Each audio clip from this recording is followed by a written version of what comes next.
Vamos a conversar con José Boero, que es ingeniero agrónomo, es gilense. Es un muchacho que se ha recibido en la Universidad de Luján con altas notas. Él está ahora conformando la Asociación de Ingenieros Agrónomos de San Andrés de Giles y con él vamos a hablar por cosas que tienen que ver con la producción agropecuaria, sobre todo que tienen que ver con el cultivo de soja y esta especie de discusión que hay en este momento en la comunidad sobre el uso de agroquímicos, a veces también llamados agrotóxicos. José, ¿cómo te va? ¿Qué tal? Un gusto. Buenas tardes. Gracias por venir. No, de nada. Gracias a ustedes por brindarme el espacio y darnos a conocer lo que hago yo y lo que hace la asociación y un poco el panorama productivo de la zona también, que por ahí es lo que manejo. Vos sos una persona que nació en la zona rural, se crió en la zona rural, ¿no? Sí, yo nací en la zona rural, bueno, una familia muy conocida de acá. Sí, o sea, vivo entre Giles y Mercedes, o sea, cerca, unos 10 kilómetros de acá. Totalmente, digamos, en zona rural. De hecho, vivo sobre camino de tierra. Después, bueno, tuve una etapa, hice toda la escuela primaria acá, después la secundaria en el CEP. Después me fui a vivir a Luján 5 años cuando hice la carrera. O sea, en verdad, vivía durante la semana, venía el fin de semana. Después de que me recibí, tuve algunos trabajos en el interior con unas empresas y después, bueno, me salió la posibilidad de hacer un posgrado, específicamente en CONICET, y con lo cual, bueno, mi lugar de trabajo es la Facultad de Agronomía de la UBA. ¿Sos docente ahí? Sí, también soy docente, tengo un cargo de ayudante simple y con lo cual en este momento estoy repartiendo mi tiempo, digamos, entre Capital en la semana, también soy docente en Luján, que vengo un día por semana. Y los fines de semana trato de estar acá, porque realmente es lo que me gusta. Tengo algunas producciones ahí en la quinta con la familia. ¿Qué producen ahí? ¿Hortalizas, puede ser? Claro, bueno, mi papá, que es muy conocido, digamos, por su venta de hortalizas, bueno, batatas, zapallo. Ellos fueron haciendo, evolucionando diferentes tipos de producción en la medida que iban siendo, digamos, más o menos rentables en la zona, o sea, desde la guinea, que fue muy común acá, sí, que en campos chicos era lo que más funcionaba, como al ser la superficie que tenemos no constituye una unidad económica, por lo tanto no se puede vivir con una producción extensiva, digamos. ¿Cuánto es hoy una unidad económica para el campo sustentable? No tengo el número, pero son arriba de 200 hectáreas, yo creo, un número más o menos así, digamos. Fue cambiando a partir de las décadas, ¿no? Porque Giles, sí, la mayoría son minifundios, son pequeñas producciones. Sí, fue cambiando porque se hace sobre algunos conceptos. La verdad que no es un concepto, la parte económica no la manejo muy bien, pero digamos, está muy lejos. Lo que hay acá en general no llega a unidad económica. Con lo cual, la alternativa es cuando no tenés superficies, intensificar en cuanto básicamente a mano de obra y generar una producción un poco más intensiva. Por ejemplo, si hablamos de hortaliza, quizá la unidad económica sean 2 hectáreas. Digamos, la unidad económica depende mucho de la producción, pero hablando de cultivos extensivos o la agricultura extensiva, maíz, soja, trigo, como la conocemos, se necesita una superficie bastante grande. ¿Vos te recibiste en Luján? Sí, me recibí en Luján. Y me parece con unas notas muy buenas, ¿no? Sí, la verdad que tuve por ahí no lo querés decir, me pero fue bueno. Bien. Sí, tuve la posibilidad, digamos, bueno, más que nada también de disponer el tiempo. Yo durante la carrera, o sea, yo empecé. En el segundo año ya empecé a tener un cargo de docente, de ayudante de segunda o ayudante alumno, que era rentado también. Si bien está generado, diseñado, digamos, este cargo para las personas que además estudian, con lo cual durante un tiempo tuve la visión o la posición de alumno y de docente a la vez, más allá de que no era docente, estar enfrente de hacer la parte de estar frente al alumno. O sea, la docencia implica muchas cosas más. Sobre todo yo trabajé en química, donde se trabaja también una parte práctica, con lo cual hacemos experimentos, análisis, cosas en el laboratorio que requieren una preparación y toda una parte, que es lo que hacía yo, y también una parte de ayuda al alumno, que por ahí era la parte donde yo generaba un vínculo y lo que pude ver cómo fueron cambiando, cómo fue cambiando tal vez la visión o demás cosas. Que después también tuve alguna beca de investigación ahí dentro de la facultad. Después, ya terminando la carrera, fui a trabajar durante 2 veranos a una empresa semillera, con lo cual ahí tuve una buena relación con empecé a interiorizar más en el ambiente productivo de la zona. Hoy está muy metida la genética, ¿no? Y toda la investigación genética en lo que es la producción agropecuaria. ¿Cuál es la diferencia que hay entre un investigador? Vos sos investigador del CONICET, si no me equivoco, ¿no? Sí, soy becario, digamos, becario el paso ¿cuál es la diferencia que hay en la investigación que hay en Argentina con lo que hay en los lugares de gran potencia como puede ser Estados Unidos, en este tema específico de la agricultura? Bueno, en Uno general, tiene la idea que siempre acá estamos unos años atrasados. No sé si esto es real o no. lo que te puedo decir que más la parte semillas, que es lo que yo conozco, lo que sea desarrollo de... Por un lado tenemos desarrollo de variedades, que es lo que, digamos, en caso de soja soja o trigo, en el cual básicamente lo que se hace es una selección de lo mejor. Y después por otro lado está toda la parte de la introducción de genes, introgresión de genes con un objetivo específico, como fue lo más conocido, la soja RR, lo primero en verdad que salió al mercado, o que se difundió, no sé si fue lo primero, en el cual bueno, se generó una resistencia herbicida, con lo cual uno soluciona un montón de problemas con un solo herbicida, porque mata esta soja tiene la capacidad de resistir al glifosato, el glifosato mata prácticamente toda la maleza que hay, uno tira glifosato y ya está. Antes lo que había que hacer era poner una serie de productos que no maten la soja y que te vayan controlando más o menos las malezas que vos tenías, pero eso requería un monitoreo y un costo obviamente mucho más alto. Tal vez en vez de usar un producto usaba 5. Claro. La investigación en general, la parte de introgresión de genes, digamos, de modificar genéticamente una planta, en general la hacen 2 o 3 compañías a nivel mundial en este momento, creo que están en mano. Después la mayoría de lo que se hace acá y lo que se hace en muchas partes del mundo es la multiplicación de las especies que se obtenida. O sea, ellos generan un gen, generan muy poquita planta con la característica deseada y después eso hay que multiplicarlo muchas veces para tener semilla para poder vender a los productores. Acá lo que yo trabajé específicamente era directamente multiplicación. Y hay una parte importante de investigación que es probar y adaptar y seleccionar las variedades que se adapten a nuestra región productiva. Tal vez lo que se haga en Estados Unidos, por ejemplo, o necesite una práctica de manejo diferente. Mucha de la investigación en semillas está dirigida, enfocada a adaptar o probar o seleccionar las mejores variedades. Acá yo en este momento no tengo en mente que se haga la parte de realmente, digamos, lo que sea a nivel genético. Pero bueno, eso fue más que nada, si uno ve una estadística de producción, el incremento que hay en los últimos años, o sea, últimos 20 o 30 años, en general es todo progreso por tener variedades o semillas de mayor potencial. Más allá que eso va acompañado de un paquete tecnológico, digamos, necesita más fertilización, un control más estricto de lo que sean plagas y enfermedades. Pero la base en general está en la parte genética. José, hay toda también, dentro de lo que es el agronegocio y la estructura del agronegocio ahora en la Argentina, que se basa básicamente en lo que vos dijiste, en la soja, en el trigo y un poco menos en el maíz, una serie de críticas que se le hacen, sobre todo a lo que es el manejo del suelo, la siembra directa. Se dice, por ejemplo, que la siembra directa impermeabiliza los suelos, ¿no? Y que se le echa a veces la culpa de las inundaciones a esto, ¿no? Como que el suelo no chupa el agua como tiene que chupar. ¿Esto es verdad o hay también un poco de fantasía con esto? Y en todas las cosas tenemos, sí, por un lado, si uno saca un monte y ahí cultiva, siempre la permeabilidad va a ser menor. Ahora, si yo tengo un campo que actualmente fue agrícola y hago siembra directa, no creo que por eso, sí, puede ser una menor medida. Pero una de las causas que en este momento hay, yo a mi entender, bueno, la soja, una de lo que tiene es que consume mucho menos agua, por ejemplo, que un maíz.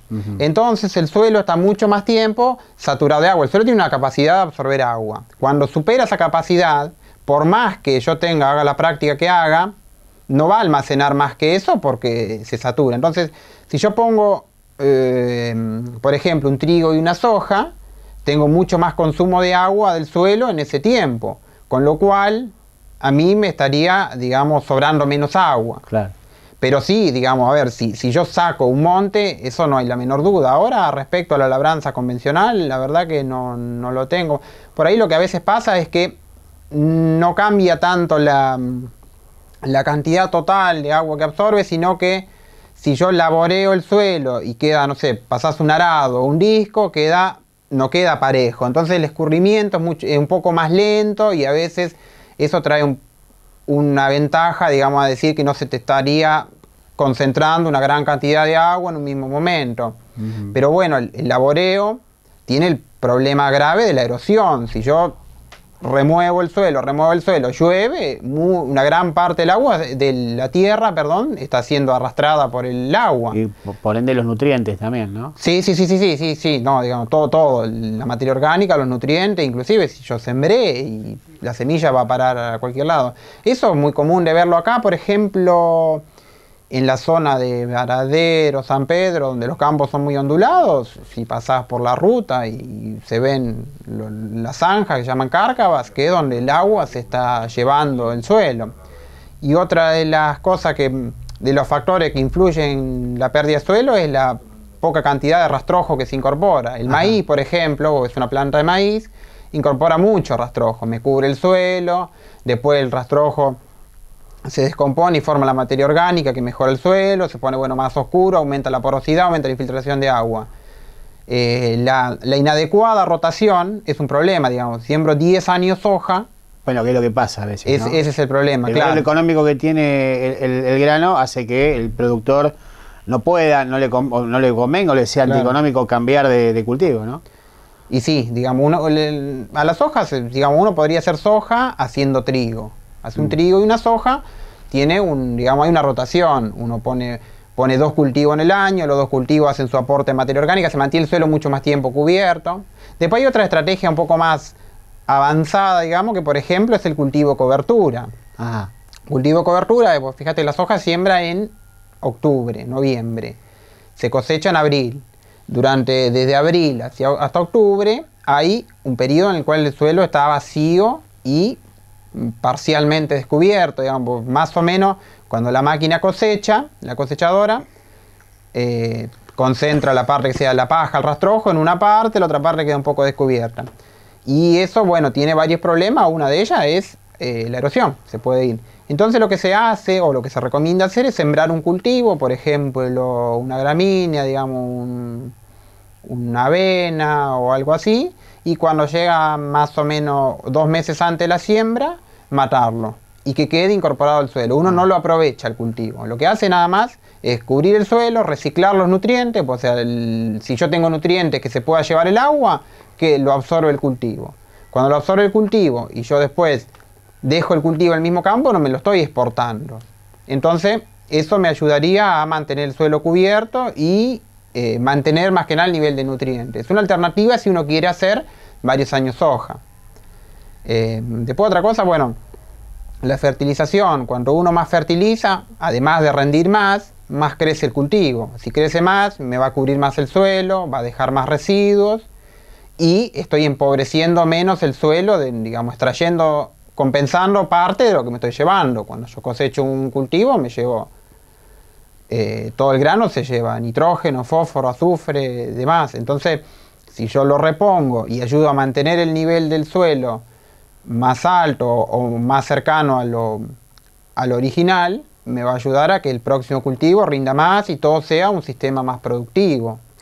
Hay en este momento todo un debate, ¿no? A nivel político, social, que sobre todo acá en nuestro partido, ¿no? Que tiene que ver con la utilización de agroquímicos, ¿no? Algunos lo llaman agrotóxicos, lo que tiene que ver con las fumigaciones y todo eso. ¿Cuál es tu mirada sobre eso? Se utilizan productos que son tóxicos para los seres humanos. El secreto está en el manejo del agrotóxico, está en cambiar las reglas de juego y cambiar los límites. ¿Cuál es tu mirada esa?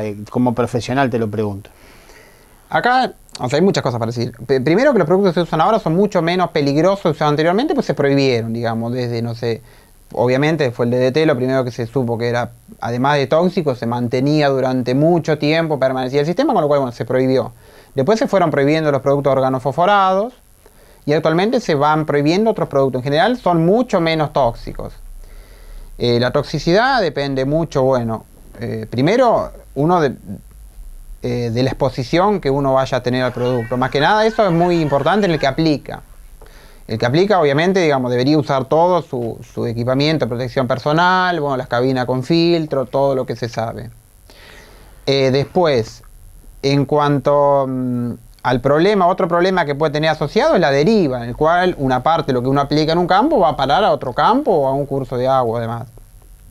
Eso, la deriva que se puede observar o aceptar, o digamos, lo que más o menos existe son 20 metros, digamos. Se asume que desde un campo hasta el otro, si uno no quisiera afectar la parcela lindera, debería respetar 20 metros. Digamos, lo recomienda el INTA y lo recomiendan algunas páginas, asociaciones, perdón, que se refieren a las buenas prácticas agrícolas. En las buenas prácticas agrícolas se toma una distancia de 20 metros. Eso considerando que uno va a aplicar en condiciones óptimas, es decir, con viento a baja velocidad, que haya una cierta humedad relativa para que no se volatilice el producto. Eso también ayuda a que sea más efectiva la aplicación. Si yo aplico y el producto se va a volatilizar, ni siquiera me va a servir a mí, digamos. Más allá de que se hace y se ve que se hace, lamentablemente, por un tema operativo, por un tema lo que sea. Pero bueno, en verdad, con mantener 20 metros, se asume que se debería ser seguro. En cuanto también a lo que sea, se aplica menos de lo que se piensa a veces, porque uno no aplica por las dudas. El trabajo del profesional ingeniero agrónomo, bueno, es monitorear el suelo, el campo, perdón, que voy a sembrar. Voy un tiempo antes de sembrar, ahí me fijo si hay maleza, si no hay maleza, qué maleza hay. Si no hay maleza, en general uno no aplica, cuando está el rastrojo o el campo vacío. Se hace una aplicación previa a la siembra, esa siempre se hace de herbicida, en este caso generalmente se usa glifosato porque no tengo cultivo, con lo cual siembre lo que siembre, el glifosato se degrada en el suelo, o sea, no permanece, está estudiado que en 30 días se degrada. Después, bueno, yo voy y siembro. Después de ahí se va haciendo un monitoreo de lo que va pasando, pero al momento de sembrar hay varias estrategias que influyen en la presión que va a tener ese cultivo respecto de plagas y enfermedades o maleza. Una de las cosas que se hace, digamos, es tratar de que el cultivo cubra rápido el suelo para que las malezas no puedan nacer o competir después, porque yo siembro cultivo, el cultivo crece, cierra el suelo, una vez que se cierra, se tapa con el follaje del cultivo, ya la maleza no nace, o sea, todo lo que queda por debajo que no recibe luz se muere. Con lo cual, muchas veces una correcta distribución de la siembra, digamos, respetando la distancia entre hilera, la densidad de siembra, me ayuda muchas veces a evitar una pasada de producto. Después existe una cosa que todos los agrónomos manejamos, que son los umbrales de daño económico. O sea, todos los cultivos van a tener plagas, enfermedades y malezas. Uno no se trabaja como un jardín, digamos, donde tiene que estar todo perfecto. Los cultivos puede haber plagas, enfermedades o malezas. De hecho, enfermedades siempre hay. Vas a una soja y hay enfermedades. Existe un nivel en el cual ya resulta contraproducente para el rendimiento, que me causa una disminución significativa de rendimiento. Porque tener una chinche de vez en cuando no pasa nada, o una oruga. Entonces, en general, el monitoreo del cultivo que se hace durante el ciclo, uno ve la evolución que va teniendo la plaga, ver lo que aparece, ver las condiciones si son predisponentes. O sea, por ejemplo, las enfermedades se van a multiplicar o a diseminar rápido si hay humedad y calor. Si yo veo algo de enfermedad en un cultivo, pero el clima está seco, tal vez no justifica aplicar. En general, las aplicaciones sobre el cultivo son bastante limitadas. Esto es totalmente diferente, que por ahí yo a veces lo comparo con un sistema hortícola o frutícola. Cuando yo produzco, por ejemplo, morrón, tiene que estar perfecto. O sea, no puede estar un picado, porque ese, o sea, por más que esté lindo, pero si tiene una picadura de insecto, a mí no lo puedo vender. Entonces ahí sí se hacen aplicaciones preventivas. Uno no espera que pase algo, que haya alguna enfermedad o algo. Directamente hace un calendario de aplicaciones, lo mismo que en el durazno, en la manzana, o la mayoría de los hortícolas. Sobre todo en invernáculo, donde se dan todas las condiciones para que se reproduzcan, o sea, para que crezca la planta, pero generalmente las mismas condiciones que favorecen el desarrollo de la planta, favorecen el desarrollo de las plagas y las enfermedades. Y si agarra una enfermedad en invernáculo, enseguida se contamina todo. Entonces ahí se hace una aplicación realmente, o sea, de rutina o siguiendo un esquema de aplicación, pero generalmente no se monitorea. De hecho, en la producción extensiva, muchas veces se hacen 2 aplicaciones en el ciclo. O sea, sobre todo ahora que se están usando también variedades, semillas que son resistentes a los insectos, tienen la resistencia incorporada en su gen, con lo cual no son atacadas por insectos. José, la última que te hago, ¿cómo están formando esta asociación de ingenieros agrónomos de San Andrés de Giles? ¿Qué es lo que piensan hacer con esto y cuál es el objetivo de tenerla? Bueno, o sea, la idea es tener una asociación, que tengamos un punto de vista en común, o sea, un ámbito donde intercambiar nuestras opiniones y también, digamos, bueno, cuando una institución, en este caso el municipio o quien necesite un asesoramiento o un consejo, recurrir a la institución donde nosotros vamos a debatir, a charlar el tema y llegar a una opinión y de ahí generar. Y también, o sea, la idea es, bueno, generar capacitaciones para la gente que trabaja acá, controlar. Ahora se está implementando la receta agronómica, con lo cual, o sea, todos los productos que se vendan va a estar recetado por un profesional, con lo cual eso nos lleva, o sea, no es una cuestión tan sencilla de implementar la receta, digamos. Hay que primero capacitarnos nosotros, en saber cómo usarla, cómo es el procedimiento.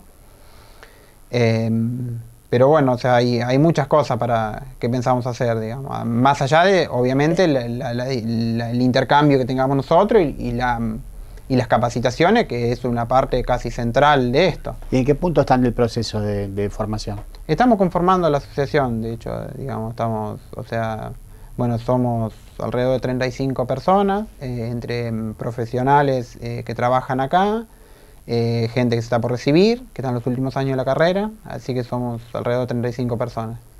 José, te agradezco que hayas venido, ¿eh? No, muchas gracias a vos. Cualquier cosa que vuelvas a necesitar o que tengas charlar algún tema de estos, estoy a tu disposición, totalmente. Gracias. Nada, de nada.